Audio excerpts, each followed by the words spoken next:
In this video, we're taking a deeper look at the moon in astrology and human design, and how this energy drives a person and shapes their emotional world. The moon represents what drives a person. It shows what they need to feel safe, supported, and emotionally secure. This is the energy that moves people into action. It reflects what motivates them, what inspires them, and what continues to pull their attention forward. The placement of the moon can feel deeply personal. It highlights what brings emotional response and what creates a sense of comfort or discomfort. The moon is a powerful driving force. It influences what people feel drawn towards and what they may return to again and again.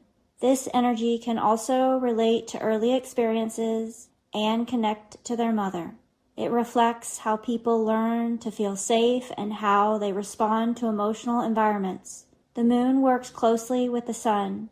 The sun expresses energy outward, while the moon drives their expression within. The sun brings awareness, and the moon gives it movement. Together, they shape how a person lives out their energy in the world. Whatever's in a person's moon becomes the central source of motivation. It reflects the deeper reason behind what they do and why they continue moving forward. When people are aligned with their path, the moon becomes the driving force behind their incarnation cross. It is the why behind their direction and what they continually share with others.